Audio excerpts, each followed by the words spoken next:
Europe is in peril, the continent in disarray, a popping cauldron of unrest and reaction, collapsing institutional legitimacy, and inevitable financial decline, with an old-fashioned trench war in its east. Coups are plotted, democracy barred, and the political mores so once believed by the post-war liberal order to keep its barbarians at bay have all but evaporated.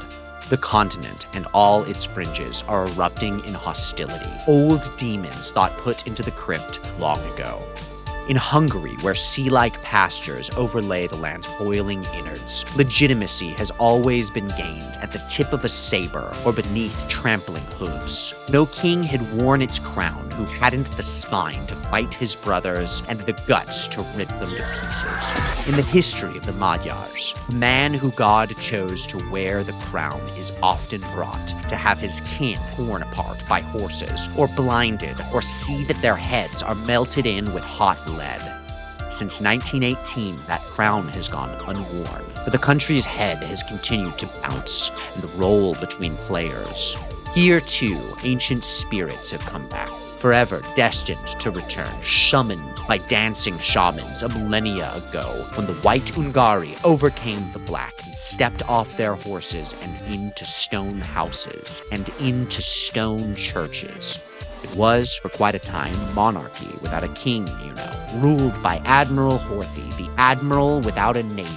A convenient coward, brought to power on foreign tanks, he was the keeper of the crown, but there was no one to wear it.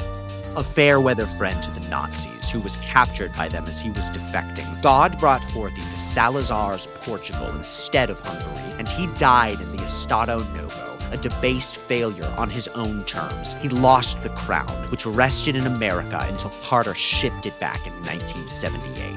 The dream bubbled beneath the surface, the system changed, and it continued to simmer. Then Orban's revolution turned Hungary into a saddlebag on the horse of the New World spirit, but it's one that has no interest in Byzantine headwear, which remains behind glass and beneath the museum lights of the Republic's empty parliament.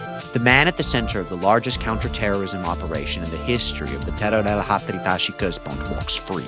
150 of the highest caliber of Hungarian operatives were deployed at 10 locations across the country shortly after the last dispatch of the Turan Explorer podcast on January 25, 2024.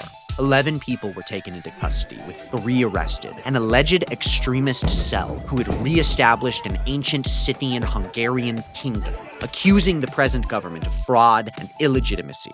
Parallel Country had reached an advanced stage of organization with license plates, identification cards, documents establishing diplomatic immunity, and other state and citizenship materials. The alleged terrorist group called themselves Szkíta Magyarország, or Scythia Hungary, and they issued a public call for all police, military, and other operators across the country to join their cause and bring the Magyar Királyság into a glorious new era. According to one of the members at the event of his arrest,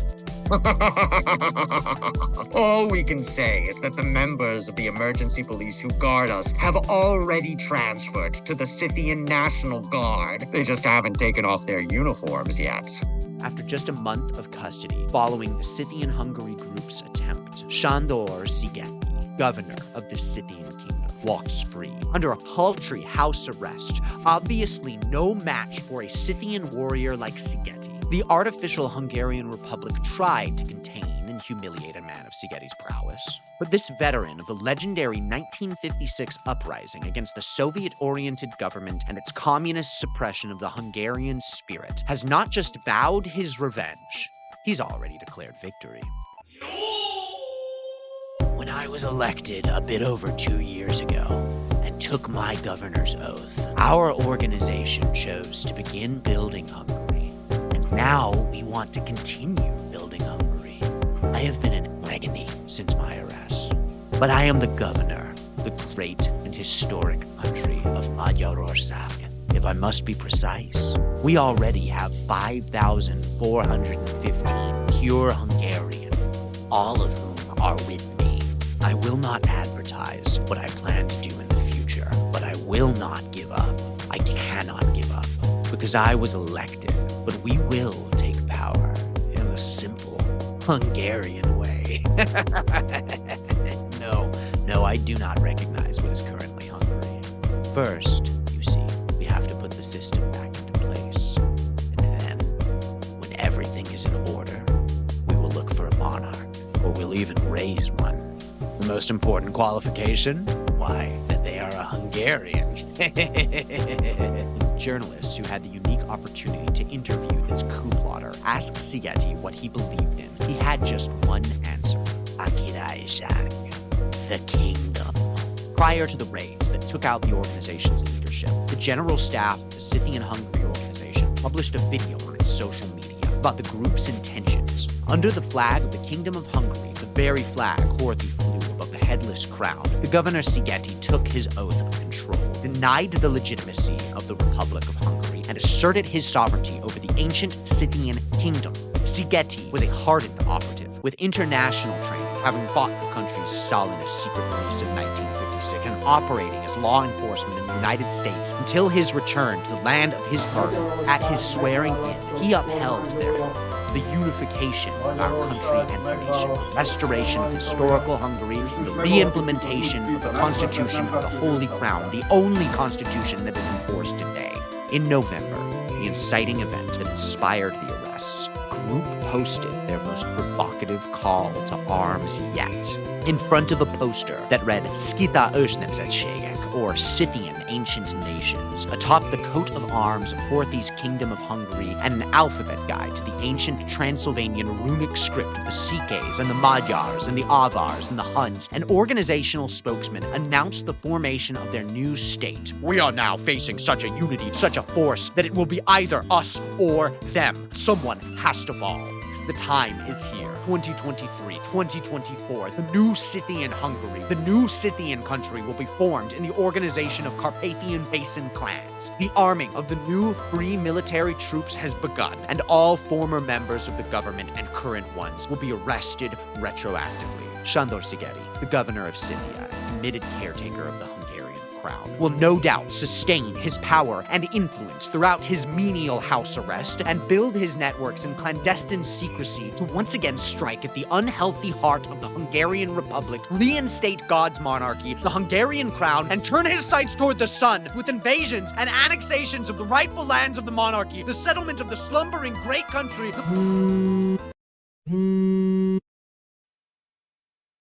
Sorry. Yeah? Oh. Sorry about that. Yeah. Uh, okay, so I'm actually learning that these guys weren't shit. Yeah. Oh, this is embarrassing. Yeah, a total Mickey Mouse coup attempt. Honestly, like, not even that. Yeah, looks like these guys could hardly overtake a tobacco store. I'm sorry if I got you worked up. Yeah. Yeah, so it turns out this organization was mostly schizos, cranks, pensioners, and alcoholics. Yeah, they had guns. According to police, they had several live handguns and a Kalashnikov assault rifle, but everything else were rubber pellet guns or air guns, more so like a backyard plinking setup than a paramilitary's arsenal. I'm gonna be honest. I'm recording this from the United States right now, and man, we got way more heavily armed paramilitary groups than these guys. There's probably like a dozen in the state that I live in alone. 150 counterterrorism police? They really needed 150 guys? So, Sándor Szigeti indeed had international tactical training and was a former militant in the 1956 uprising. But the problem is he spent most of his days in Toledo, Ohio as a deputy sheriff, and it's here where he came into contact with some very American ideas, which he brought back to Hungary after the fall of the Soviet Union and subsequent system change in the country. This, from my experience, is a pretty typical American with a Hungarian grandpa story. A guy that did all that storied stuff in 1956 came to America and either went insane or just got super right-wing or both, and then brought all that back to terrorize, but more so embarrass, the good people of his native land. This is not just from my experience, but from those of half the Hungarian Americans I've ever spoken to. When those 150 counterterrorism officers conducted nearly a dozen raids across the country, they had to pause for a bit while arresting the governor of the whole organization, Szigeti, who was 88 years old at the time of his announcement of a coup to take over Hungary. The wife of this champion of the true-blooded Hungarian identity apparently speaks Hungarian with an accent, according to reporters from Blick who spoke to her. She was from Poland, and she was married to the governor Sándor for nearly 20 years. Just after Szigeti's arrest, she reported, I didn't really understand what was happening. His blood pressure went up a lot. There were fears he might have a heart issue, so he was taken to a hospital in Budapest. Police officers were guarding his room, even throughout the night, and I only came in Wednesday morning. There was a risk of a heart attack, but fortunately he was fine. I really don't do anything stupid to him. My husband is a strong man, but shouldn't really scare anyone. He was elected governor 2 years ago, and in the most recent video published by the younger members of the organization, he doesn't even speak. Sándor's wife was really ride or die, though. Some women find their husband's hobbies annoying, rightfully so, or they dismiss them, but not Mrs. Szigeti. After Horthy, he now truly is the governor, you know. We would like to return our country back to being the Kingdom of Hungary. The Scythian Hungary organization swore oaths in cheap, probably purchased on Temu fatigues. Szigeti was the oldest, no doubt, but the rest of the coup plotters were the youngest of which in their 50s, a paper tiger calling for the preparation of a violent change in the constitutional order, according to police. The group's documents of diplomatic immunity didn't seem to do much. Not only did the police seize their handful of real and fake firearms, but they took their business cards, IT equipment, and hard drives too. But what did this group believe?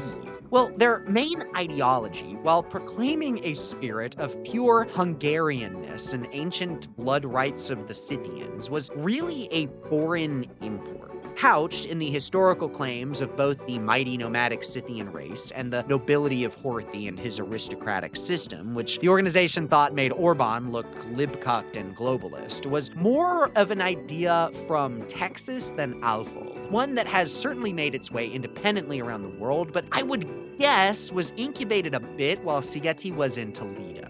Scythian Hungary was fundamentally a sovereign citizen organization. Like the Szkíta Magyarország organization, American sovereign citizens deny the legitimacy of the American government, with different factions claiming it is either outright illegitimate or occupied by foreign interests. American sovereign citizens claim that the U.S. is a corporate entity, not the country established by the founding fathers, and Szkíta Magyarország believes that the modern Hungarian state is an illegitimate successor to the historical Kingdom of Hungary. Both groups misuse legal language and technicalities in old documents to put forward what at times reads more like life hacks than conventional conspiracy theories.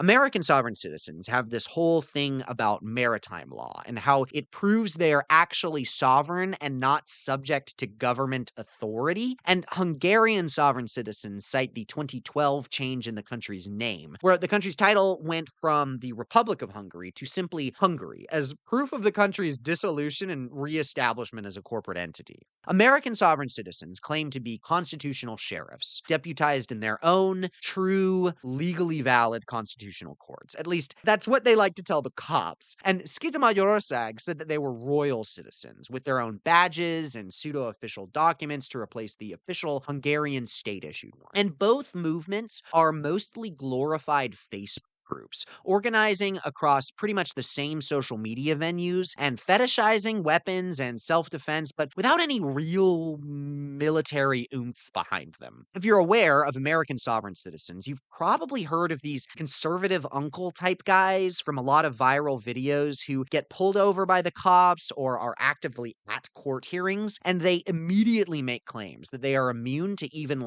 getting a DUI because of these extremely perplexing legal legal technicalities that only make sense to them. Like that a person is different from an individual and an entity, or that driving is different than traveling, or that the true American law is not recognized because the flag that's hanging behind the judge has gold fringe, or it doesn't have gold fringe, or stuff like that. These videos are pretty confusing and pretty funny too, because usually these guys go to jail. But they've lived in these Facebook groups for so long, their brains really cannot compute. And all the shit that they've read online from grifters telling them that real patriots don't need to abide by the rulings of family court don't actually work in real life. You've got to pay your child support. Yes, may I speak, Judge? Well, don't tell me about what happened or did not happen regarding the DUI, but if you want to tell me about something I'd like else, to go state ahead. some things. Go ahead. I'd like to state some things for the record. Thank you, Judge. Judge John Hurley, I do accept your oath of office here today for the record, sir. Thank you, sir. Thank you. Yes, Does sir. this court take judicial notice of your oath, sir? With all due respect. Let me see. I take judicial notice of my own oath. Yes, sir, I do. Thank you. Thank you very much, sir. Sir, today I'm appearing as the agent and settler for David Hall. Okay. Okay. Could you get Mr. Hall for me then, sir? Where is he? I go by that name, sir. My name sounds exactly like the defendant's, and I'm here to settle that matter today. So are you and David Hall one and the same person? I'm not a person, I'm an individual. David Hall is a person. Okay. I am Are the you agent to and that David name. Hall one and the same individual? I go by the name David Hall, sir, and I'm Okay. here about that matter today. Okay, so you go by the name David Hall. Okay, so this is what we're going to do. The person who goes by the name of David Hall is standing in front I'm of the you. individual. You're I am the an individual. individual, not a person. You're not a Yes, sir. person. David Hall is a person. I am a private individual. David Hall is a person under color of law, sir. Okay, where's David Hall then? The person David Hall. He exists on paper, sir. David Hall is a corporation. This action is under color of law, sir, and I do understand that. I am here in my real capacity as the private individual for that name, Okay, and I'm here sure. about that matter. You're the and I'm happy to you're settle the it. private individual, David Hall. I'm the settler, sir. You're the settler, settler. David Hall. I'm the settler to David Hall, sir. Are you the I'm private happy to- individual, David Hall? Yes. Good. Okay, we got that straight. We agree on that. Okay. Now, David May I, Hall, sir?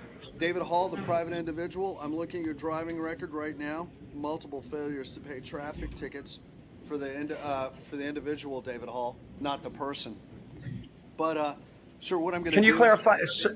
Go Sir, ahead. I'm not sure I understand that, but I'm happy to settle this matter right now if somebody will make presentments. Nobody has made presentment, and I've asked numerous times, and for the When record, you say presentment, what do you mean by presentment? presentment of the charging instrument for set-off and settlement, sir. I I just- am the settler. I just told you what it is. I told you what your I told you what the individual Presentment, David Hall did. Judge, Yes, sir. I will require somebody to make me a presentment of the charging instrument on paper so that I may settle that matter. I'm here as settler, and I'm happy to settle this charge We're not right gonna now. We're not settling. Today's not the day to settle matters for these kind of charges. All right. We don't settle them today. All right. May I say something else for the record, sir? Go ahead, sir. Thank you. I am secured party under a UCC filing at the Secretary of State, 201-308-717-006. Okay. I am secured party to David Hall on the record and through a filing at the Secretary of State, sir. I appear here today as the settler, agent, not the person, but the individual.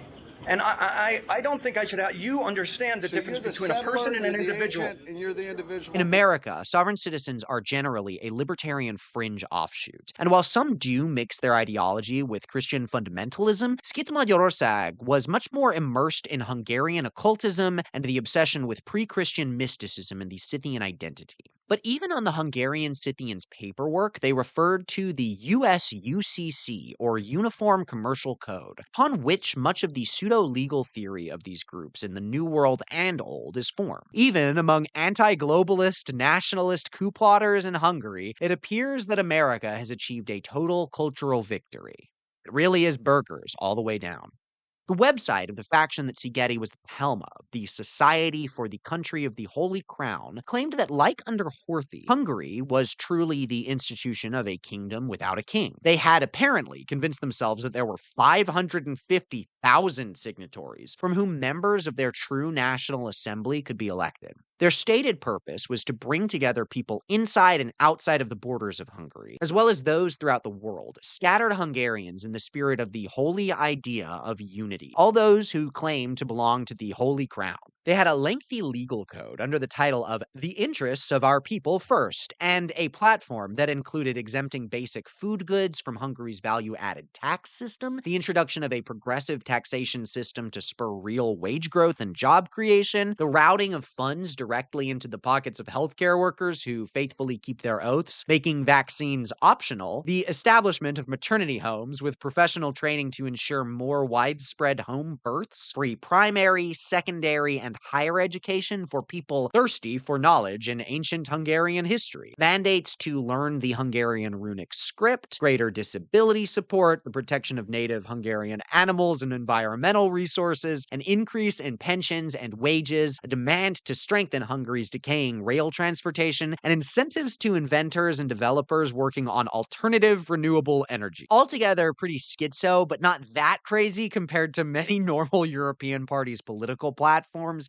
Nothing too out of the ordinary in the context of Hungarian politics, too, if we're being honest, but they do couch it all in the rejuvenation of the Scythian identity and the Hungarian crown, and tucked away within all of that is the desire to reinstate the pre-World War I territories of the Hungarian country, and the suspicion that the current fake Hungarian government is actually a covert Israeli company registered in New York and designed to suppress the Hungarian destiny. Oh, and they're also interested in something related to the mystery of the image of the Virgin Mary of Guadalupe in Mexico, and how NASA has observed that the painting apparently on the tilma is not actually painted, but it rather floats upon the fabric. I don't really know how that last one relates to the rest of their stuff, to be honest, but they seem to be pretty interested in it. So it's pretty obvious, then, what cranks that the Scythian Hungary organization are. Mostly a bunch of drunks or expat pensioners who talked a big game on Facebook, but were really laughingstocks who fucked around and found out what happens when you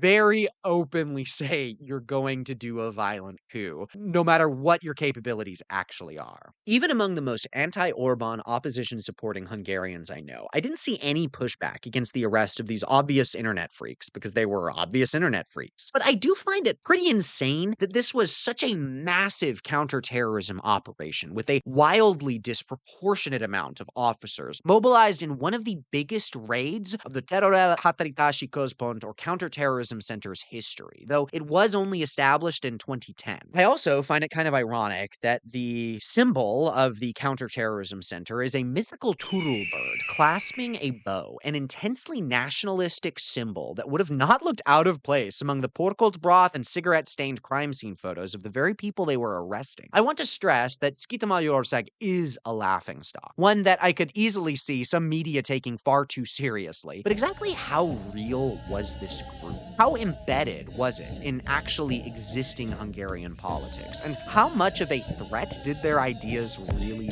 pose? I started this intro off lampooning the cliche of a Central European spy drama, but even this rinky-dink conspiratorial organization can still make inroads in the modern Hungarian political environment. It's well known that what is currently one of the biggest and has been the biggest opposition parties to Hungary's entrenched right-wing leader, Viktor Orbán and his Fidesz party, has actually not been more left-wing than him, but more right-wing. This was the Jobbik party until recent years, but it's become usurped by the Mi Hazánk party, the Our Homeland party. Well, Gyula Kötör, a 68-year-old member of the Scythian Hungary organization, was one of those arrested alongside Governor Sándor Szigeti, and was the former chairman of Mi Hazánk movement in in the town of Nagykanizsa with a role in the establishment of a local dairy processing plant. After his arrest, the party underscored that Koto had only been chairman for 10 months, and his party membership ended in August 2023, a full 3 months before the videos announcing the coup.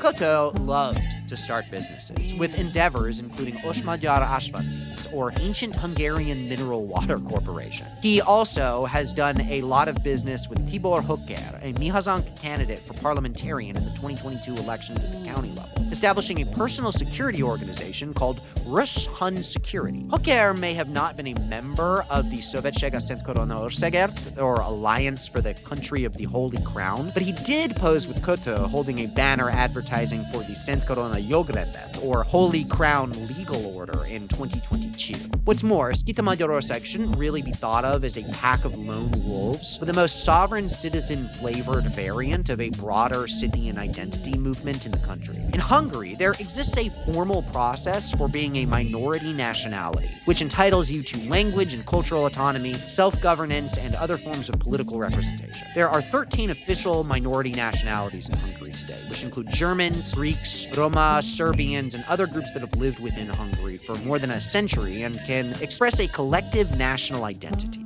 You have enough signatures, more than 1,000, from people who identify themselves as your ethnic group. You can complete a legal initiative to gain that official recognition if Parliament completes your vote. On November 27, 2023, 1,371 signatures to declare the Scythian nationality and indigenous ethnic group of Hungary was successfully submitted to Parliament. These campaigns to recognize normal Hungarians as extinct esoteric ethnic groups is not unheard of. The Scythians garnered a considerable count, but still not quite as much as a failed 2005 initiative among those declaring themselves the Hun ethnicity, more than 2,000. Heti Vilagazdaság writes the petition's initiator, Alfred Laszlo Pocs, was by then an infamous former orthopedic specialist. He was dismissed from the Bugat Pál Hospital in Gyöngyös in 2020 due to coronavirus denial claims, and the Hungarian Medical Chamber, of which Pocs was Heves County president, also distanced itself from him. Pocs was also a local government representative in the beautiful wine country town of Eger for a civil society organization, and he ran for mayoral candidate in Eger in 2019, garnering more than 5% of the vote. He was, however, fired from his hospital job in Gyöngyös for refusing to wear a mask during the pandemic, according to Népszava. But you can't just collect more than 1,000 signatures and be declared a national minority. An appropriate representative from the MTA, the Hungarian Academy of Sciences, has to provide their opinion as well. And in the case of Pocs and Scythian identitarians, the position of Tamás Freund, the president of the MTA, was quite negative. He claimed that neither the physical or legal conditions exist for the Scythians, who disappeared from the stage of history more than 2 millennia ago. Even beyond Pocs' petition, more than 2,500 people in Hungary's census declared themselves to be the Scythian nationality, with many even saying they spoke Scythian at home, whatever that means. Pocs protested, saying, "That's not true. The Scythian gene can still be detected today. It can be proven archaeogenetically according to studies from the Magyarság Kutatóintézet, or Hungarianness Research Institute. The Scythian gene has been proven in the Hunyadi family," Pocs said. Matyás claimed to be Scythian, and the Arpad kings are also descendants of the Scythians. King Attila claimed to be Scythian. Pocs says, "We can trace the history of the Arpad kings back 5,000 years when they lived in the territory of present-day Afghanistan." The Hungarian Academy of Sciences was unconvinced by this. When the petition failed, Alfred Pocs told local media that Scythianism lives on. Just months after the disgraced doctor's failed nationality vote in Parliament, the Szkíta Magyarország sovereign citizen offshoot sparked national discourse with the sweeping counterterrorism operation against them. The group drew obvious inspiration from Pocs' efforts, with some in the media saying they saw the establishment of their coup LARP as a direct response to parliamentary democracy's failure of the downtrodden Scythian cause. Playing bashful at first about the accusation, Pocs said, "We do not understand in detail what happened, who did it. There were arrests, but it is easy to accuse people without concrete evidence. Scythianism, anyway, it's not about that, but about morality, that we carry the truth not in laws, but in our hearts. Today's laws are not laws. Jesus also spoke about the law as being a result of sin, and also about the fact that the laws of heaven and of earth are different." Pocs said, "The Scythians, you see, have an initiative, a goal, which is a positive goal, not against something, but for something. If the accusations are confirmed, then those people cannot be truly accepted as Scythians. But unfortunately, today's laws are not good either. The world needs to be changed to make it better, but not in the way that those people in the police statement wanted. The dream of a renewed Scythian empire has once again been pushed back, though they no doubt will not remain in their tombs for long. Such is the unfortunate fate of the Scythians. From once the most noble barbarians known among the Greeks, and the prized conqueror of the Persian Empire, to today the fetish of Central European sovereign citizens, or a barely observed footnote in Western history books. New movements have tried to resurrect their mummies and dig up their horses in Hungary and beyond. But I don't want these old reactionaries and, frankly, morons to be the only ones giving the Scythians their fair due, to be the only ones imagining the Scythian world. So I invite you to reach back, reach beyond the conspiracy theorists, the nostalgists, the would-be kings, the would-be governors, and let them speak for themselves in a disparate array of Eastern Iranian languages. Because what if I told you that Hungary is one great big Scythian kurgan, great big burial mound, one plot of a vast graveyard that spreads mostly to its east, entombing the greatest kings and queens and warriors of the peoples of Little Doggy and Skunka and Tomyris, the emperor beheader, and the growth and complex development of so much of what we now call civilization.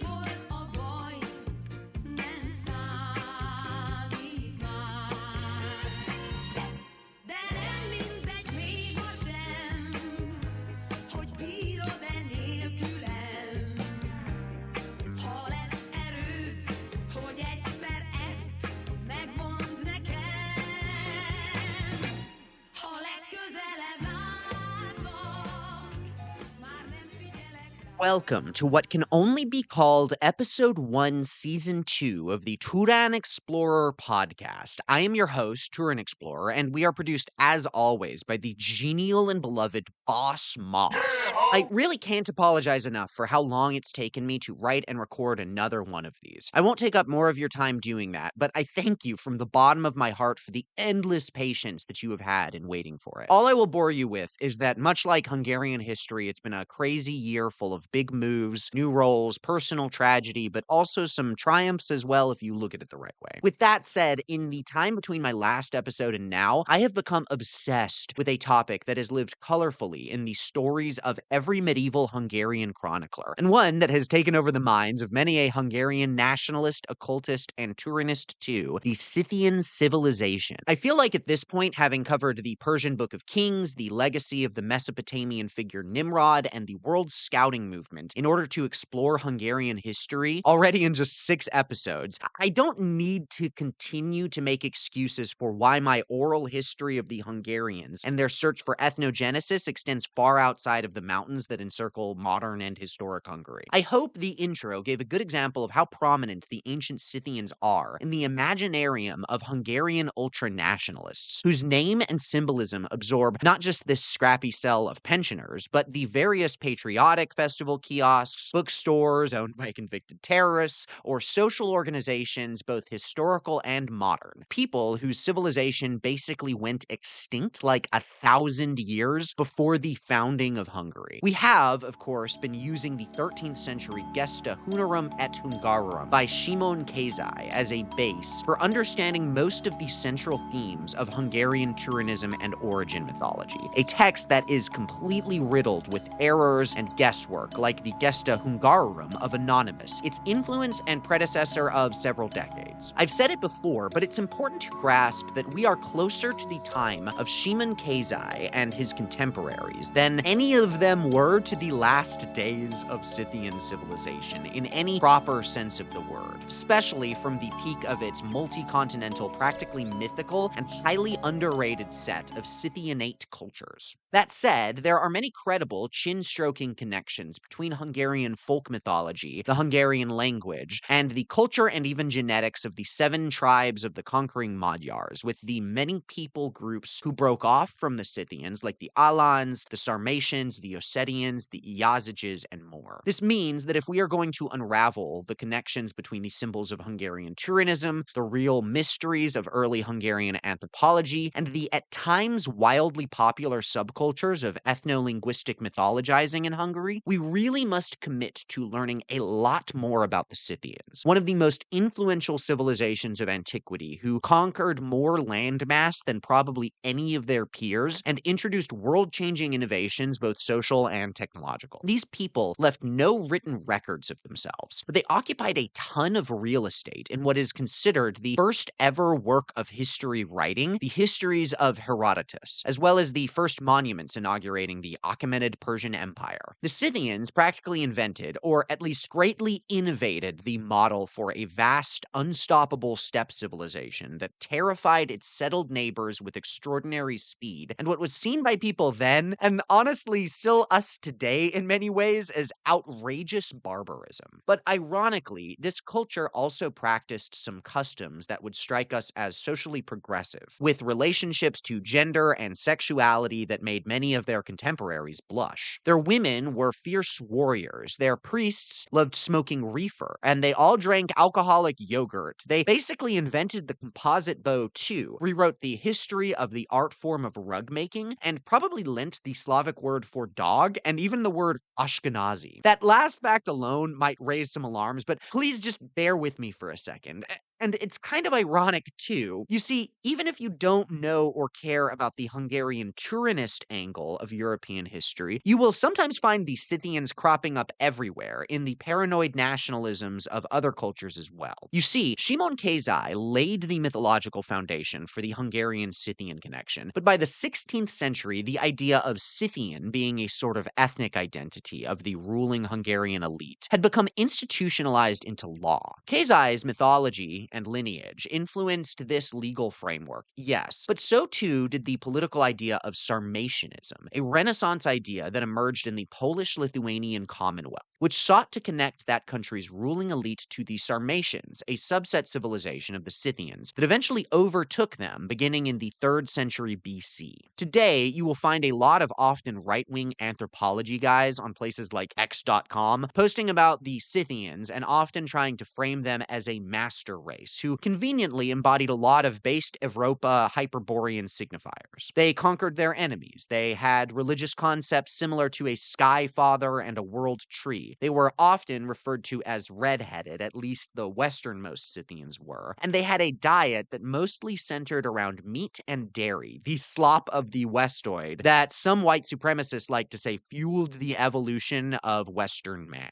But importantly, they were speakers of an Indo-European language, and possibly among the first people referred to as Aryan in ancient history. So for advocates of this kind of linguistic race theory, so popular throughout European history, they also hold so much untapped potential for history to exploit. Despite being one of antiquity's greatest civilizations, and I sincerely mean it, playing a role in the development of nearly every classical culture that we would call that today, most people, in fact, most historians who specialize in antiquity know very little about them. In the past century, an extraordinary amount of genuinely breathtaking archaeological finds have emerged, more often than not confirming historical records previously thought of as myth or exaggeration. But it is because of both this lack of common knowledge and their role in ancient Eurasian history that new discoveries about the prominence of the Scythians are quickly embraced by cranks to demonstrate some example of eternal Aryan greatness, or, if you're Hungarian or maybe Turkish, eternal Turanian greatness. They're a good example of how race, even for the racists, can be quite a flexible concept. This also opens up a weird connection between the craziest Hungarian nationalists and the more garden variety white power European ones. Because for as much as Hungarian Turanism and alternative theories of ethnogenesis emphasize the difference between Hungarians and steppe nomads from Indo-European language speakers, the Scythians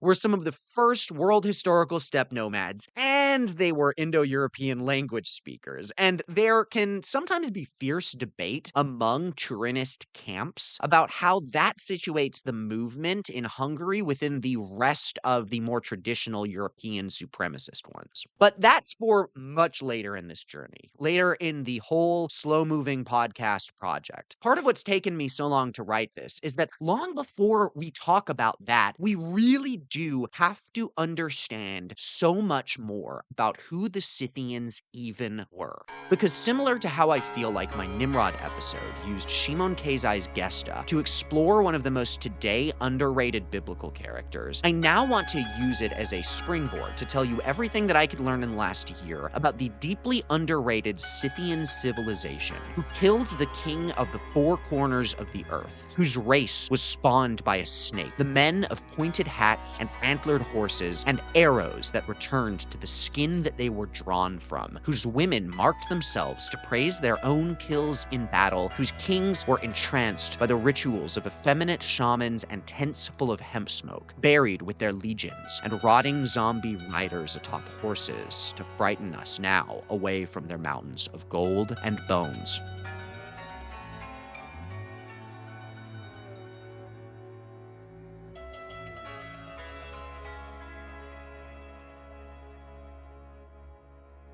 So let's start by looking at the Scythians as they were understood by more familiar people. For a people who left no written records of themselves, this is unfortunately the best that we can provide on this front. The Greek historian Ephoros in the 4th century BC wrote that there were 4 great barbarian peoples: Celts, Libyans, Indians, and Scythians. Plato proposed at one point that Greeks should take up a Scythian lifestyle, stating that foreign teachers should be imported and paid to instruct Greek children to ride and shoot arrows in wide open spaces. The great philosopher, in one of his thought experiments, said that in an emergency, Greek women should even dare to imitate Scythian women by handling a bow with skill, like the Amazons. In Lysistrata, one of the earliest comedies ever written, about women who conduct a sex strike conducted to end the Peloponnesian War, there appears a band of Scythians as like bumbling Keystone cops. Ancient Athenians would have known these steppe nomads well in their daily lives, as ample pictorial and written evidence confirms that Scythians likely worked in Athens as elite slave police, renowned for their legendary archery skills and in high demand, as it was socially icky for Greeks to lay hands on Greeks. In that comedy, Lysistrata, Scythian police are ordered by the magistrate to arrest the story's heroine, but they're comically owned by the main characters, and their Scythian women are easily convinced to switch sides by propositions of a blood oath, which the Greeks think Scythians love to do all the time.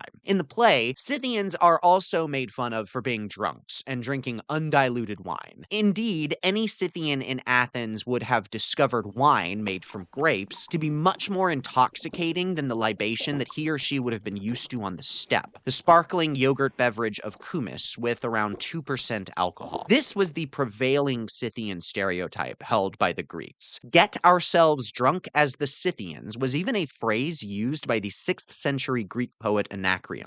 There is evidence that these insults could even be used against Greeks of partial or alleged descent, and the politician Anaskenes tried to denigrate his rival Demosthenes as being descended from a Scythian, which he potentially was. Philip II of Macedonia, Alexander the Great's father, was even buried with Meta, one of his wives of Scythian origin, and in his tomb can be found one of the most spectacular examples of the identifying markers of the Scythian elite, an ornately crafted golden goritos, a type of quiver into which you can put both a bow and your arrows. These examples indicate that yes, Scythians were received a lot of scorn from the Greeks, but they were also half integrated into some of the highest ranks of ancient Greek society. And some historians have described the Greeks' view of the Scythian as a kind of noble savage. Scythians can be found all over Greek artwork, archaeology, and literature, but there are two Greek sources above all others that we have the most text describing the Scythians, and we only have one of these authors' actual names. This is square one to beginning to learn about these people, so most of this episode is going to be looking at these sources. The more minor author is someone referred to as Pseudo-Hippocrates, an unknown writer who was the author of multiple texts found among the Hippocratic corpus. He was mistaken for Hippocrates, but probably not the guy himself, one of the great early physicians and the namesake of the Hippocratic Oath that doctors today take. Pseudo-Hippocrates, whoever he was interested in medicine and physiology. His analysis of the Scythians is always very clinical, focused on the unique health challenges and characteristics that the author believes results from their nomadic lifestyle. In the text attributed to him, the Scythians don't have a very positive image. He said, as regards to their physical peculiarities, the climate of their lands, the Scythian race is as far removed from the rest of mankind as can be imagined, and like the Egyptians, are all similar to one another. In his text, Airs, Waters, Places, Pseudo-Hippocrates starts off talking about the group that would become eventually the most dominant group of the Scythians, the Sarmatians. The women ride horses and shoot arrows and hurl javelins from horseback, and they fight in campaigns as long as they remain virgins. Nor do they lose their virginity until they have killed at least 3 enemies and have offered such sacrifices as are prescribed by ritual law. But once a woman has taken herself a husband, she does not ride again, unless military necessity should require the total forces of the field. The women have no breasts, since their mothers heat a specially made iron and apply it to the breast while they are still children. Pseudo-Hippocrates shifts his attention to the rest of the Scythian peoples, who he says are like the opposite of Egyptians in that they have adapted to extreme cold instead of extreme heat. Most of them, he says, live in a grassy plain,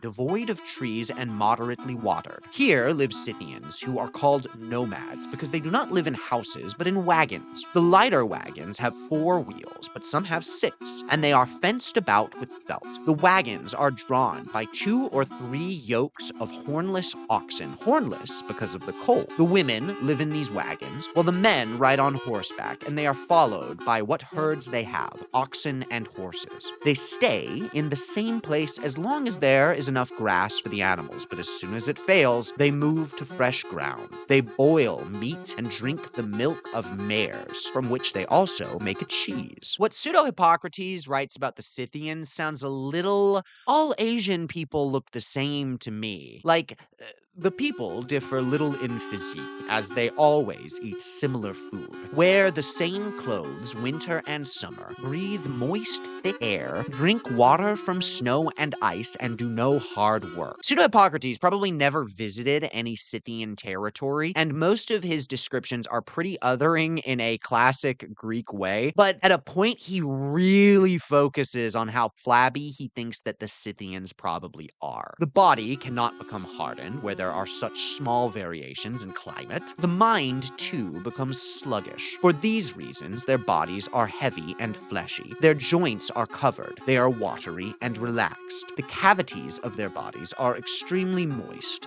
especially the belly, since in a country of such nature and under such a climactic condition, the bowels cannot be dry. All the men are fat and hairless, and likewise all the women, and the 2 sexes resemble one another.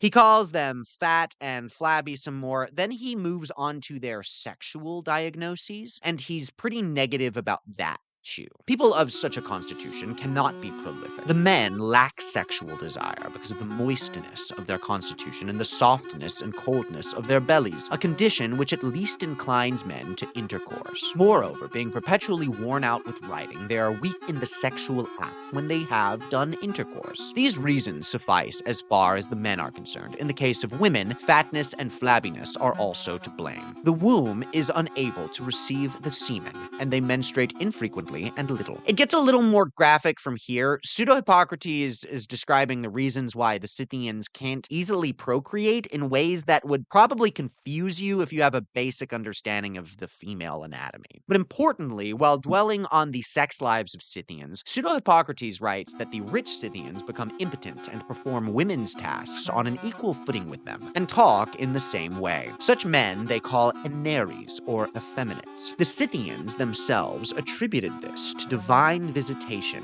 and hold such men in awe and reverence because they fear for themselves. Indeed, I myself hold that this and all other diseases are equal of divine origin, and none more earthly than another. Each disease has a natural cause, and nothing happens without a natural cause. My own explanation of this disability of the Scythians is this. As a result of horse riding, they are afflicted with varicosity of the veins. Pseudo-Hippocrates says that the excessive horse riding creates a hemorrhage, which causes impotence, which makes all of these noble Scythians trans eventually, and the rest of the Scythians worship these trans Scythians as priests because they don't want that to happen to them. All in all, Pseudo-Hippocrates says that this makes the Scythians the most effeminate race in all of mankind, and as such, they always wear trousers and spend so much time on horseback they no longer wish to have sexual intercourse. All of that is important historical documentation, and when we look at the archaeology of the Scythians, we'll get a better sense of why he might have thought some of this from like second and third hand sources, but it should hopefully read as the ancient world's version of the same kind of physiological and psychosexual othering that gives us myths about, I don't know, sideways vaginas or extra bones that make some races better at sport. Pseudo-Hippocrates was right about some stuff, the wagons, the androgyny of some gender-bending priests, and the existence of female warriors, but he was wrong about other things, like that those female warriors cauterized their breasts, or just how fat and flabby and bad at having sex the Scythians were. Archaeology indicates that they were not disproportionately more overweight than anyone of the time period, and they were, by everything we can tell, just as fertile as their Greek peers. In fact, Pseudo-Hippocrates mentions how boring and uniform their diet was, but from what archaeologists can tell, they had an exceptionally diverse diet, attributed to their nomadic mobility. Pseudo-Hippocrates' writings were limited about these gynecological diagnoses from second-hand sources, but the most important, most exciting Greek author writing about the Scythian civilization is Herodotus, who Cicero and many after referred to as the father of history, whose writing exploring the rise of the Persian Empire and the Greco-Persian War, called Histories, is considered to be the founding work of all historical writing in Western literature. Herodotus wrote primarily about the Greco-Persian Wars, and he is famous for being among the first authors to use the scientific method for describing history. It's hard to imagine we would call history history if Herodotus hadn't named his book that. He was writing with the resources he had, though, and obviously his writing is riddled with personal biases and political connections. And in the last 2,500 years, he has received criticism and at times been called not the father of history, but the father of lies. I quoted Herodotus a bit in my earlier episodes when describing how he recounts the Scythian practice of the blood oath, which inspired Archesi. But learning about the Scythians brought me closer to this author than ever before. It's believed that Herodotus, unlike Pseudo-Hippocrates, actually did visit part of the Scythian civilization on the northern shores of the Black Sea, where Ukraine is today. At the time, the most Hellenized, and probably to a Greek, the safest part of the Scythian world. As such, Herodotus had a lot to say about the Scythians, and while he was admirable for his contributions to the field of history as we know it, he loved to talk shit and make stuff up. Compare him to a guy who did a tour of Okinawa and now talks about like the Asian lifestyle and psyche like a hardened expert. Herodotus made outlandish claims and sloppy strokes of guesswork that we'll get to eventually, and for a time, basically all of his observations were dismissed as Greek chauvinist exaggerations about a barbarian people, like the bulk of Pseudo-Hippocrates' work. And I am not arguing that he was not a Greek chauvinist who exaggerated a lot. He clearly was. But the archaeological record is more complicated than that, and comparing it to Herodotus's account is a lot more interesting than comparing it to Pseudo-Hippocrates. I'm all for dispelling gross ethnic stereotypes that have been held since the dawn of Western civilization, but some of Herodotus's most eyebrow-raising tantalizing claims about the scale of human sacrifice, their sexual behavior, their drug use, and what they did to and with the bodies of their enemies has, as we will see, been kind of validated. There are still some obvious reaches that Herodotus made that are certainly racist lies about a foreign culture of nomads. But when it comes to the Scythians, he's been proven right probably about as much as he's been proven wrong, maybe more, especially when it comes to his descriptions of the Scythians' actual material culture. Among Herodotus's quotes that we will eventually see have been vindicated or elaborated by modern archaeology, the Scythians wear belts and necklaces of gold. The Scythians drink the milk of mares. Their bows are of the Scythian kind, very strong and short. The Scythians wear trousers and have their heads covered with a kind of turban. The Scythians tattoo themselves. In the womb, they bury with their king one of his concubines, his cupbearer, his cook, his groom,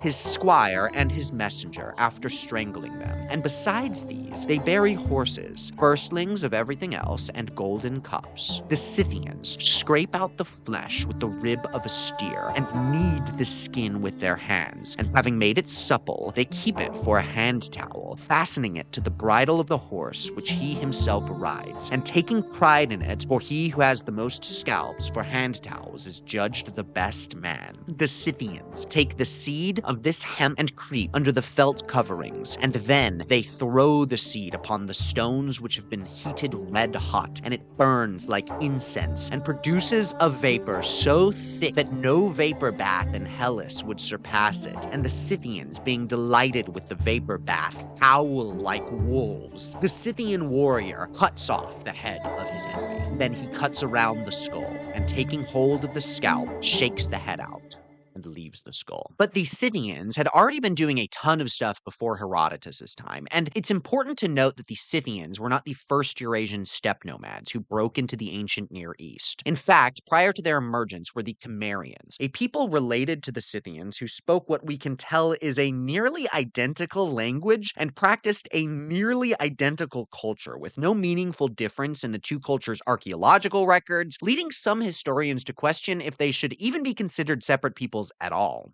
This also makes it hard to define precisely where Scythian history should begin, and some historians insist that any recounting of the Scythian civilization should properly begin with the Cimmerians, who Herodotus said were the origins of the word Crimea. Linguists actually do disagree, but it's worth noting that they were classically associated with the geopolitically crucial Black Sea Peninsula. But all writing, including both Herodotus and other ancient sources, do differentiate between the Scythians and the Cimmerians, consistently presenting the Cimmerians as their own distinct people only related to the Scythians. Echoes of the memory of Central Asian nomads arriving chaotically in the Near East can abundantly be found in ancient texts that are probably more widely known than the Greek ones, that is to say, the Hebrew literature, the foundation of all Abrahamic religions preserved in the Old Testament in Genesis, Jeremiah, and Ezekiel. In Genesis, written in the 8th or 7th century, various peoples of the north are listed, including the people of Gomer, a cognate with the Assyrian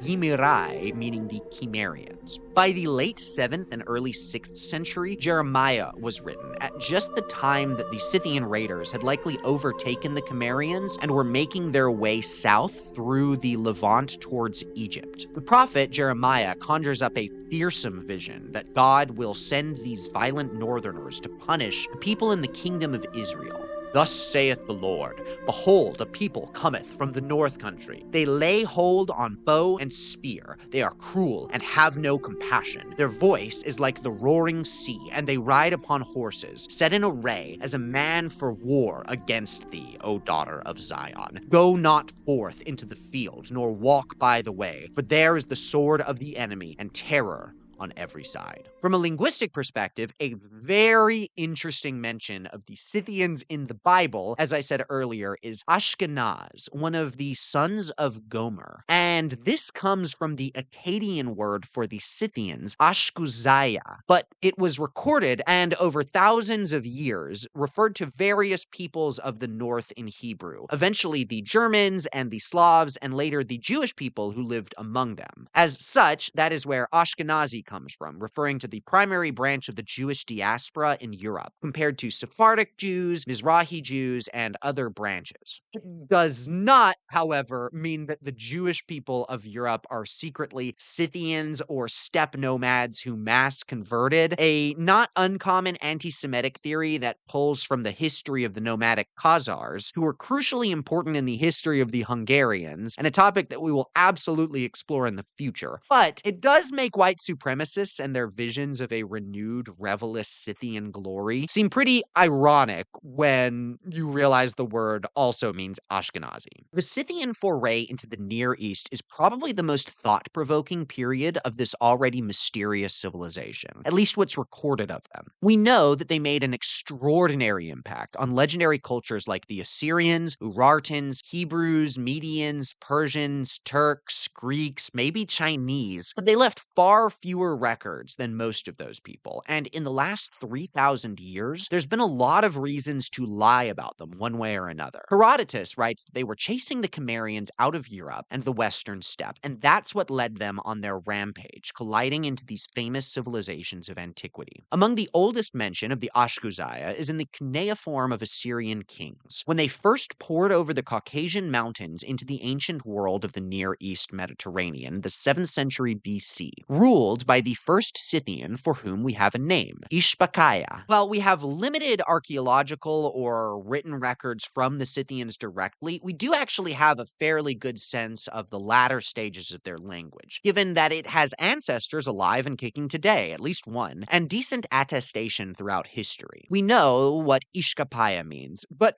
we don't really know why. The first king on record of this magnificent and intimidating Scythian civilization had a name that meant dog, but in a diminutive form. So, effectively, he was King Doggy. Interestingly, the Scythian word for dog at the root of this name, spaka, is itself a cognate with the Russian word Sabaka. and it was probably loaned into Old Slavic languages through the ancient Slavs' interaction with the linguistic descendants of the Scythian civilization on the great northern European plain. So this is a well understood and translated Scythian word, one that would have been associated enough with these people that the ancient Slavs would have adopted their word, or at least several cultures later.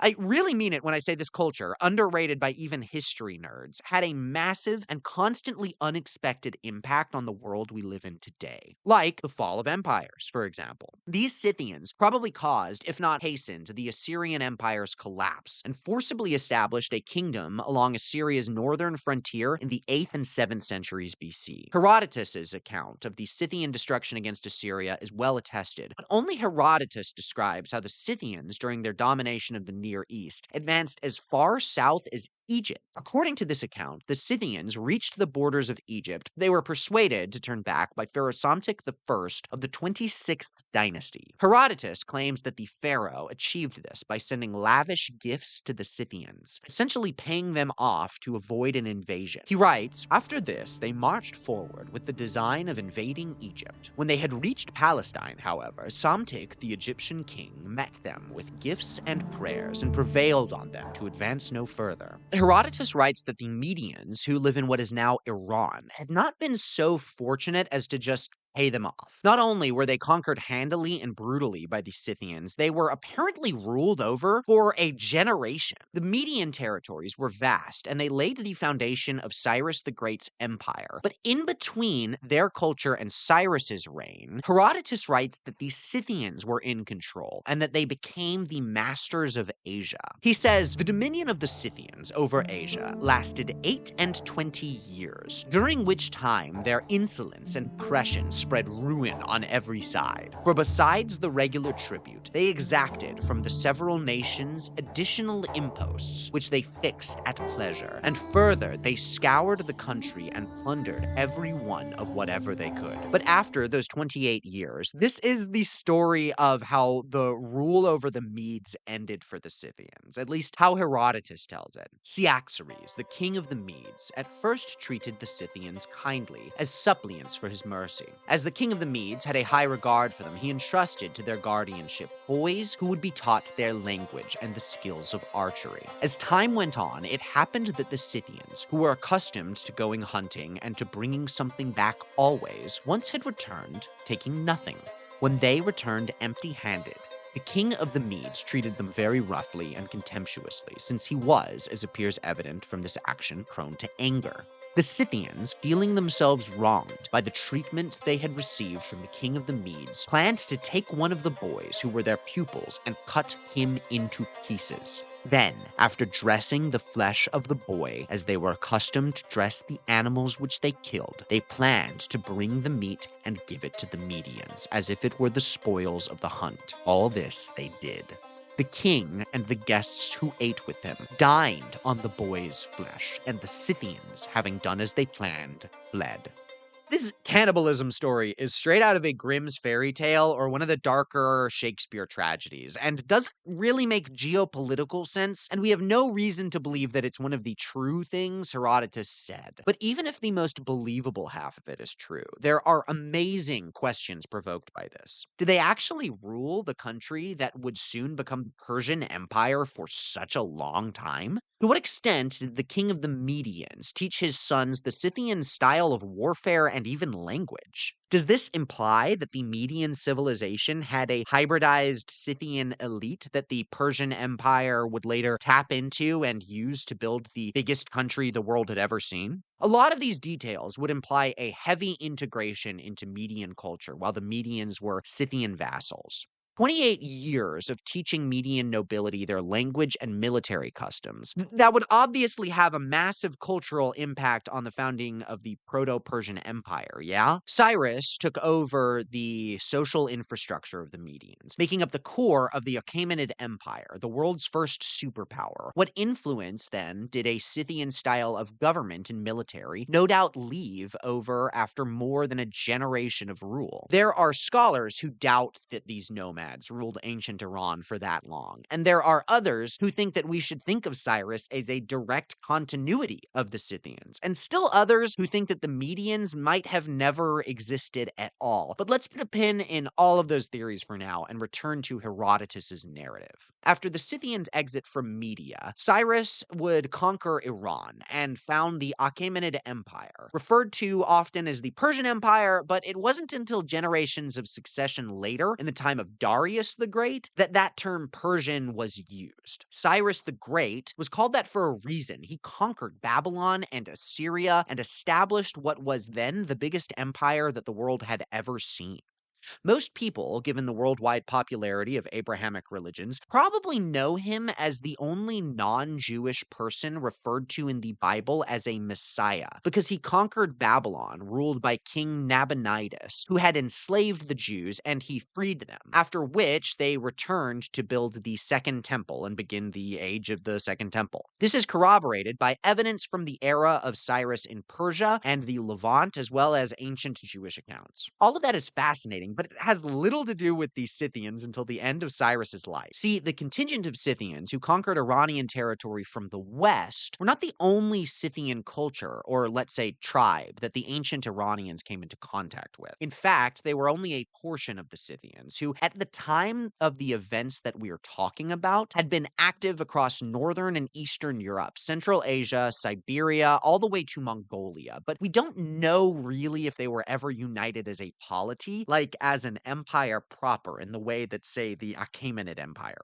was. There were, therefore, Scythians to the north of Cyrus's empire, where Uzbekistan, Turkmenistan, Tajikistan, and Afghanistan are today. The eastern Scythians were most often called the Sakas in Old Persian, and an even more specific tribe of the Sakas were the Massagetæ. It is Queen Tomyris of the Massagetæ, who you may recognize from the video game Civilization VI. More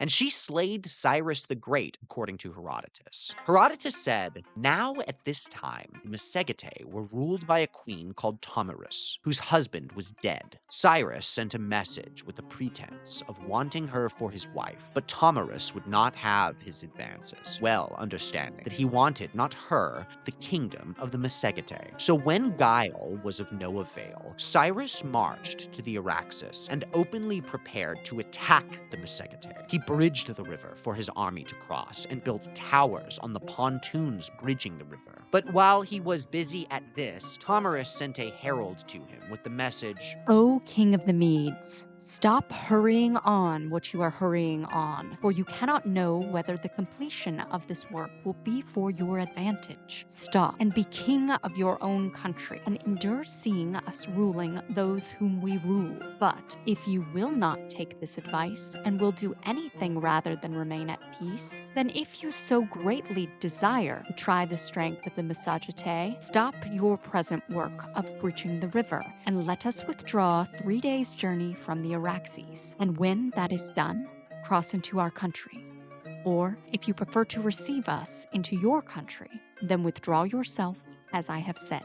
Herodotus then describes the fierce debate between the counselors of Cyrus, most of them saying to accept Tomyris's entrance into the country, but Croesus of Lydia advising against this, basically describing their entrance into Iran as a lose-lose for Cyrus, and under that advice, Cyrus decided to attack the Massagetæ. After a weird interlude where Cyrus has a prophetic dream about the son of one Iranian nobleman taking over his empire, this probably being Darius, and goes back and forth to Iran to keep everything under control, the Massagetæ conquer a portion of the Persian army left unattended by Cyrus, which happened to include Spargapesis, the son of Tomyris. Herodotus writes, then, when the Massagetæ had overcome their enemies, seeing the banquet spread, they sat down and feasted, and after they had their fill of food and wine, they fell asleep. But then the Persians attacked them, killing many and taking many more alive, among whom was the son of Tomyris the queen, Spargapesis by name, the leader of the Massagetæ. When Tomyris had heard what happened to her army and her son, she sent a herald to Cyrus with this message. Cyrus, who can never get enough blood, do not be elated by what you have done. It is nothing to be proud of. If by the fruit of the vine with which you Persians fill yourselves and rage so violently that evil words rise and flood to your lips when the wine enters your bodies, if by tricking him with this drug you got the better of my son, and not by the force of arms in battle, now, then take a word of good advice from me. Give me back my son, and leave this country unpunished, even though you have savaged 1/3 of the Massagetæ army. But if you will not, then I swear to you by the sun, Lord of the Massagetæ, that I shall give even you, who can never get enough of it, your fill of blood. Cyrus dismissed this warning when it was repeated to him. But Spargapesis, the son of the queen Tomyris, after the wine wore off and he recognized his evil plight, asked Cyrus to be freed from his bonds, and this was granted to him. But as soon as he was freed and had the use of his hands, he did away with himself. Such was the end of Spargapesis. Tomyris, when Cyrus would not listen to her, collected all her forces and engaged him. This fight I judge to have been the fiercest ever fought by men who were not Greek. And indeed, I have learned that this was so. For first, it is said, they shot arrows at each other from a distance. Then, when their arrows were all spent, they rushed at each other and fought with their spears and swords, and for a long time they stood fighting, and neither would give ground. But at last the Massagetæ got the upper hand. The greater part of the Persian army was destroyed there on the spot, and Cyrus himself fell there, after having reigned for 1 year short of 30 years. Tomyris filled a skin with human blood and searched among the Persian dead for Cyrus's body. And when she found it, she pushed his head into the skin and insulted the dead man in these words. Though I am alive and have defeated you in battle, you have destroyed me, taking my son by guile, just as I threatened. I give you your fill of blood. Many stories are told of Cyrus's death. This, that I have told, is the most credible. Little exists about the life of Tomyris, nothing in the archaeological records, no Persian records, and Ctesias, another important ancient source about the Achaemenid Empire, doesn't mention her at all. In spite of this, Tomyris is easily the most famous Scythian in history. She's in Civ 6, for Christ's sake. One of the few names of any Scythian leader we have that isn't Doggy, and one of the few Scythians that we have any sense of the real character and story of a vengeful but righteous, fiery Amazonian queen dishing out bloody and poetic justice against history's then greatest emperor. European writers and artists, especially during the Renaissance, took Herodotus's account of Cyrus's death to be the most credible as well, and Tomyris would become the subject of an extraordinary amount of Renaissance European art, usually depicted triumphantly receiving Cyrus's severed head and lowering it into a vessel to mockingly make it drink. Many of the great artworks depicting Tomyris were painted by artists like Rubens and considered among the power of women Renaissance trope, along with infamous classical female icons like Delilah, Judith, Salome, Bathsheba, and Jezebel.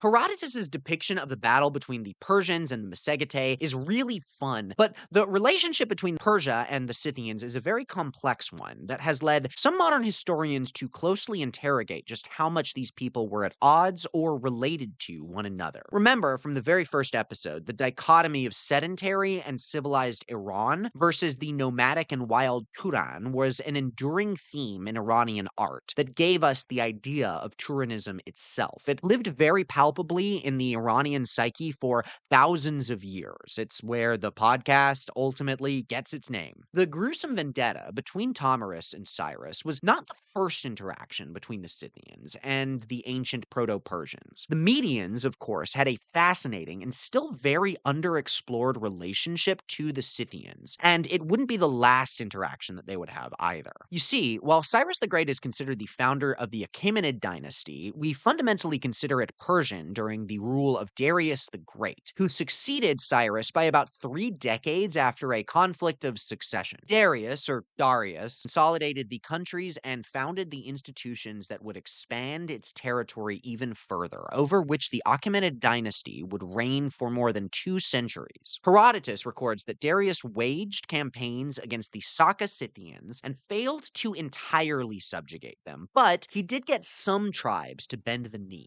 The necropolis Darius the Great and his son Xerxes were buried within is called Nakhshe-Rostam, and I'm sorry if I'm pronouncing that wrong in Persian, all carved high into a cliff face. Here, Darius says that he is the king of kings, king of countries containing all kinds of men, king in this great earth far and wide, son of Hystaspes, an Achaemenid, a Persian, son of a Persian, an Aryan, having Aryan lineage. This is perhaps the first record of the word Aryan, which became so famous during 19th and 20th century race theories, but here it's believed to refer to all Iranian language speakers. In the ancient Persian context, particularly in the inscriptions of Darius the Great, this term had cultural, linguistic, and political connotations, rather than ethnic or racial ones, often believed by historians to denote a shared cultural and linguistic identity among many Indo-Iranian peoples, those who spoke Old Persian and adhered to the cultural and religious norms of the Achaemenid Empire, possibly even meaning a noble or an honorable person, and it legitimized Darius's rule. It's notable that in the ancient Persian religion, Zoroastrianism, the Avestan word Iranya Vaidya is a mythical homeland of the Iranian people. So you can see how Indiana Jones villains might take this word and really run with it. While most historians translate this term to incorporate all Indo-Iranian peoples, by Darius's time it appears to primarily refer to Medians, Persians, and Bactrians. There have been some historians who have argued that the term not only applied to fellow Indo-Iranians, the Scythians, they might have inherited it during the Scythian rule of the Medes. But this is a controversial opinion, so let's table that for this episode and continue with the Darius monument and what it says about the Scythians Scythians specifically. In this foundational testament to the beginnings of the Persian Empire, King Darius inscribed, "By the favor of Ahura Mazda, these are the countries which I seized outside of Persia. I ruled over them. They bore tribute to me. They did what was said to them by me. They held my law firmly.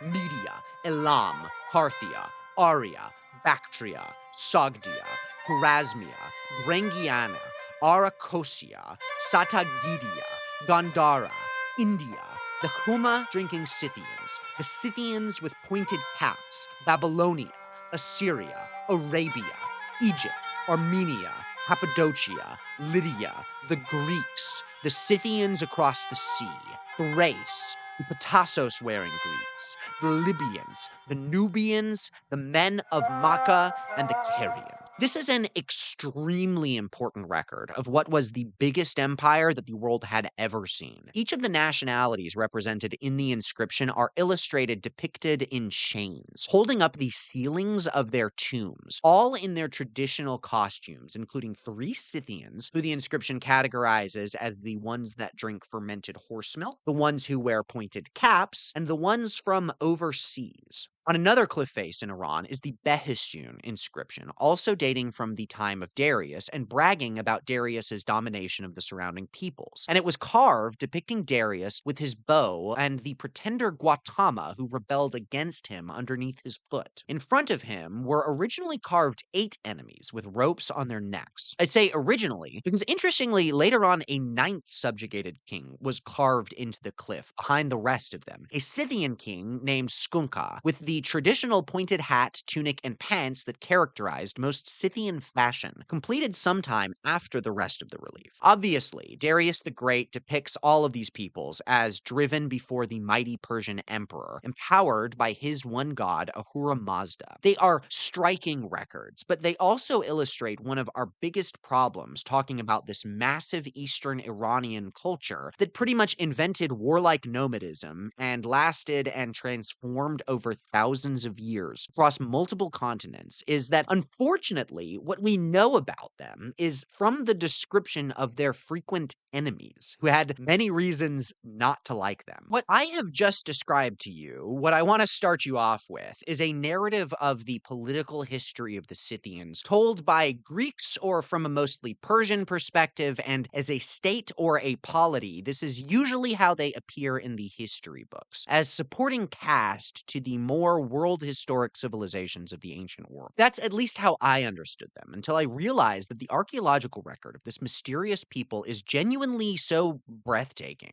I'm going to link in the episode description some resources so that if you're anything like me, you can hopefully get the same joy that I did, browsing through archaeologist catalogs and picturing what feels like a society from a fantasy or a fairy tale. An example of real-life history that feels like one of the best possible examples of world building. As I move forward, I'm going to look more at the actual archaeological records, but it is critical that we understand what primarily the Greeks and the Persians believed about the Scythians before we understand exactly how to look at these Scythian tombs. Because as riveting as Queen Tomyris' blood vendetta against the captor of her son is, the archaeological record of this culture, only unearthed within a recent blink of an eye, reveals so much more about this unfathomable people.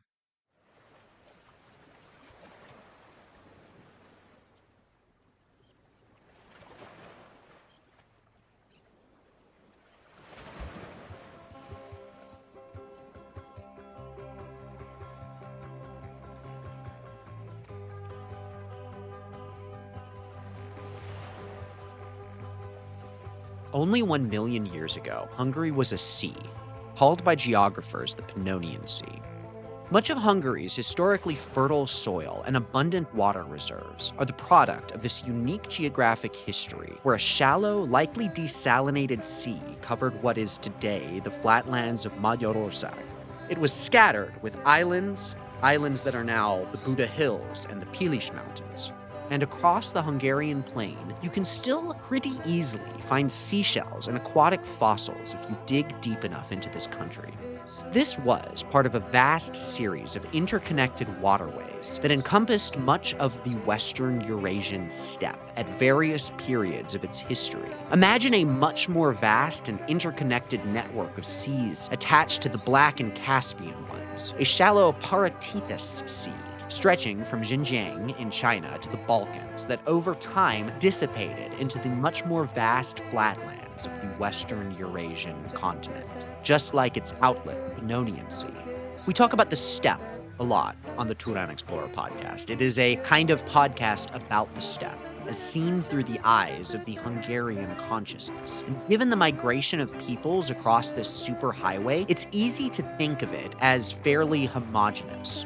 But the truth is, the eastern steppe and the western steppe are extremely ecologically different, with its western regions increasingly lusher and wetter, all thanks to the richness of the land and the subterranean water there, the legacy of this massive and extinct sea.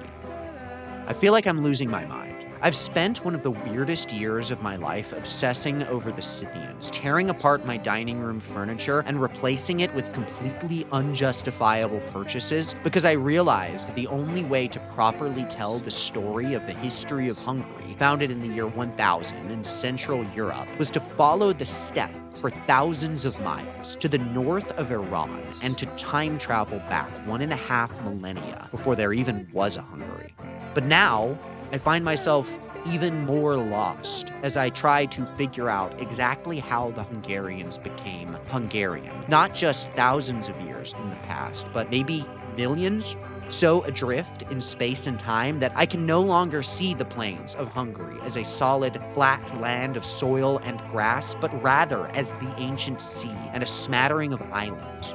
I am recording from one of those islands now. I've been eating Hungarian shellfish and practicing agglutination with the fish. I see everything in front of me. I see the land drying up, seeping deep beneath the layers of soil, becoming thermal springs and baths and a lush plain for grazing.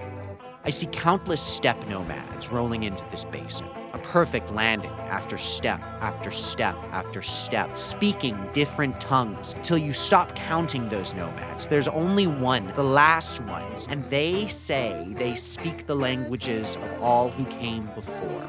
They probably don't, but if they do, what's it matter to you anyway? Could you even tell? I also see another episode of Turan Explorer, in which we will dive into the sea, swim down below, and try to find what's buried underneath the ground. We will move beyond the world of pearl-clutching Greeks and temporarily triumphant Persians and look into the archaeology of the ancient Scythians and the way that these people relate to the modern Hungarians, both organically and artificially. Part of why writing this episode has caused me so much psychic grief was that I just thought I could summarize everything I wanted to say about the Scythians in one episode, and it's taken me one episode to even figure out where to begin. As I think you can tell, I have so much more that I want to get into, but that'll have to wait. Not as long as you waited for this episode, though. Thankfully, I've already done a lot of the research and changed my brain chemistry so that I can write that one. As I was writing this, I took a look at my podcast subscriber count, too. I've been shamefully avoiding it in the year that it's taken me to resume this project, and wow, this thing is twice as big as I left it. So if you've subscribed to this podcast in that time that I haven't been doing shit for it, I want to thank you, and if you subscribed before then, I want to thank you even more, because you had to wait for all this. I know I've been cranking out TikToks in that time, and if you found this podcast through those TikToks, I want to thank you as well. Subscribe to me on YouTube as well, so you can keep up with my work even if TikTok gets banned in the US, where I make most of my content. If you found this project via my YouTube, which has gotten bigger than I intended, with less effort and attention to quality than that platform deserves, I want to thank you as well. I've uploaded completely dogshit versions of my TikTok to YouTube so far as archives, but people keep watching. I'm excited to make content explicitly for YouTube too. Longer than 3-minute TikToks, shorter than a 1.5-hour podcast. Let me know if you you'd find content like that useful. If you found this via my Twitter, or X or whatever, then congratulations. You follow me on the social media platform that I actually use the most and have made it into the inner circle, the grand yurt of Turan Explorer. And if you've liked anything I've done at all, follow me not only on all those social media accounts, but check out Boss Moss's SoundCloud too. He's the spirit of this whole thing. Rate and review the show wherever you find your podcasts and tell your friends about it. And keep your head above water. Until the next time, I see you in Turan.